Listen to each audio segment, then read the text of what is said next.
Good morning to all of you. आज हम पढ़ेंगे इस क्लास में ईयर से रिलेटेड डिजीज के बारे में, जिसका नाम है ओटोस्क्लेरोसिस। ओटोस्क्लेरोसिस मीन्स क्या होता है, तो हम पहले इसका थोड़ा इंट्रो जान लेते हैं, फिर इसके बारे में वन बाय वन करके डिस्कस करेंगे हर एक पॉइंट। तो चलिए हम देखते हैं इसका इंट्रो क्या होता है। जो ओटोस्क्लेरोसिस होता है, इसको और दूसरे नाम से भी जाना जाता है, जिसको बोलते हैं ओटोस्पेंजियोसिस। अब ओटोस्पेंजियोसिस मीन्स क्या होता है? ओटोस्पेंजियोसिस मीन्स किसी भी चीज़ का ग्रोथ हो जाना, डिस्पोजिशन। ओटोस्क्लेरोसिस मीन्स होता है डिस्पोजिशन, और डिस्पोजिशन मीन्स होता है किसी चीज़ का ग्रोथ हो जाना। अब ओटोस्क्लेरोसिस एक जेनेटिक डिजीज होती है। जेनेटिक का मतलब क्या होता है कि पीढ़ी दर पीढ़ी चलती आ रही है।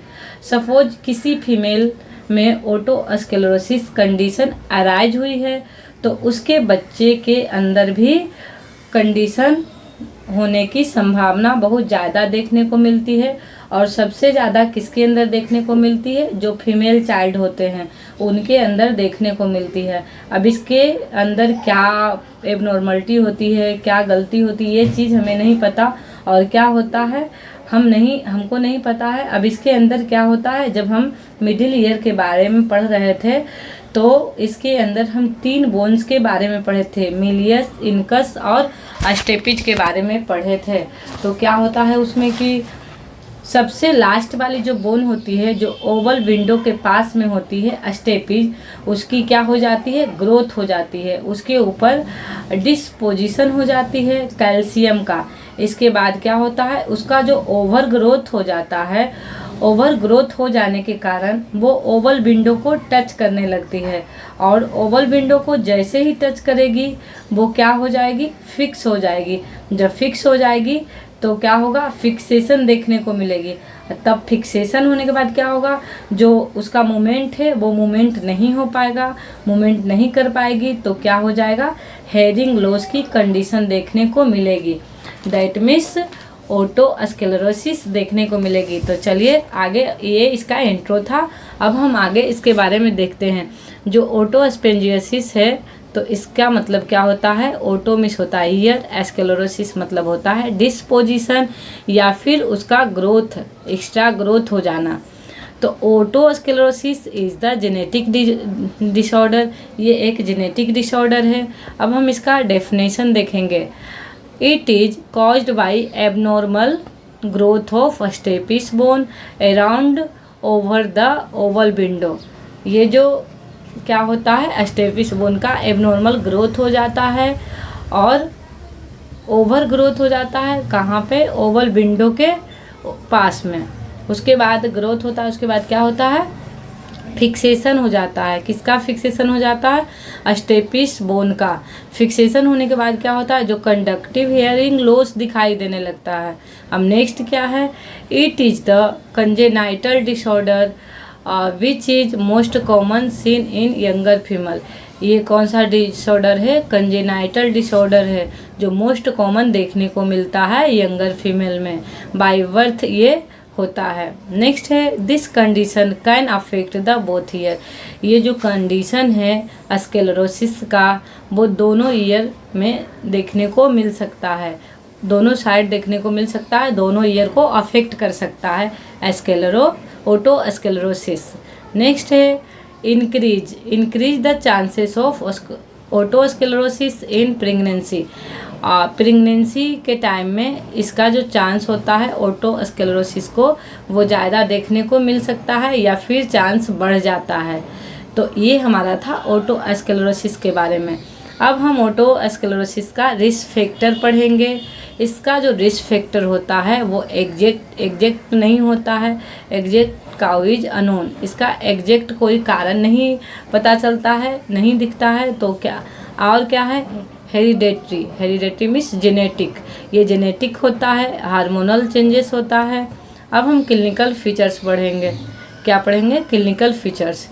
क्लिनिकल फीचर्स में क्या क्या दिखाई देगा? Unilateral, bilateral, conductive hearing loss.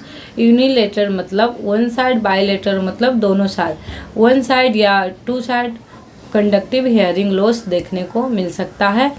टिटिनस, vertigo, fever, ear pain देखने को मिलेगा, टिटनस देखने को मिलेगा, फीवर देखने को मिलेगा। नेक्स्ट है abnormal discharges, tympanic membrane discoloration, abnormal discharge देखने को मिलेगा, टेम्पैनिक मेम्ब्रेन डिस्कलरेशन हो सकता है। नेक्स्ट अब हम इसका क्या करेंगे, डायग्नोस्टिक एवैल्यूएशन करेंगे। अब डायग्नोस्टिक एवैल्यूएशन में क्या क्या हम करेंगे, तो देखिए history collection and physical examination. जो पेशेंट है ऑटोस्क्लेरोसिस का, उसका क्या करेंगे, सबसे पहले हिस्ट्री कलेक्ट करेंगे, फिर उसका फिजिकल एग्जामिनेशन करेंगे। नेक्स्ट है ओटोस्कोपी, हम ओटोस्कोपी करेंगे। जो विजुअलाइजेशन ऑफ ईयर है, जो ईयर दिखता है उसको हम ओटोस्कोपी करेंगे। नेक्स्ट है ऑडियोमेट्री, ऑडियोमेट्री हम ईयर में भी पढ़ चुके थे, ओटाइटिस मीडिया में भी पढ़ चुके थे। ऑडियोमेट्री मीन्स होता है चेक द हेयरिंग एबिलिटी, जो हमारा हेयरिंग है उसका एबिलिटी क्या होती है उसको चेक करने के लिए हम ऑडियोमेट्री करते हैं। सीटी स्कैन करते हैं, एमआरआई करते हैं, राइना टेस्ट करते हैं। अब हम इसका ट्रीटमेंट के बारे में देखेंगे। ट्रीटमेंट देखेंगे ओटोस्क्लेरोसिस का, तो मेडिकल ट्रीटमेंट में आता है हेयरिंग एड्स करेंगे। सर्जरी ट्रीटमेंट आएगा तो क्या करेंगे, स्टेप्टोडक्टमी मीन्स क्या होता है, remove of stapes over growth. जो स्टेपिस का ओवर ग्रोथ हुआ है उसको क्या करेंगे, रिमूव कर देंगे। नेक्स्ट है अब हम देखेंगे जो एक्टोमी होता है उसका मतलब क्या होता है, स्कोपी होता है उसका मतलब क्या होता है, आइटिस मतलब क्या होता है। जो एक्टोमी होता है उसका मतलब होता है रिमूवल, किसी भी चीज़ को रिमूव कर देना, काट के हटा देना, उसको एक्टोमी बोलते हैं। स्कोपी मतलब होता है विजुअलाइजेशन, मतलब देखना, किसी चीज़ को देख के चेक करना, जांचना, उसको बोलते हैं स्कोपी, विजुअलाइजेशन। आइटिस, किसी बर्ड के आगे आइटिस लगा हुआ है मतलब कि उसको इन्फ्लामेशन हो गया है, इन्फेक्शन हो गया है, इन्फ्लामेशन हो गया है, टेंडरनेस हो गया है, स्वेलिंग हो गया है, दैट मीन्स इन्फ्लामेशन। नेक्स्ट हम देखेंगे क्या है, इनसे रिलेटेड कुछ क्वेश्चन है उसको भी हम देख लेते हैं। इन ओटोस्क्लेरोसिस मोस्ट कॉमन अफेक्ट बोन, जो ओटोस्क्लेरोसिस है वो मोस्ट कॉमन कौन से बोन को अफेक्ट करता है, तो वो करता है स्टेपिज।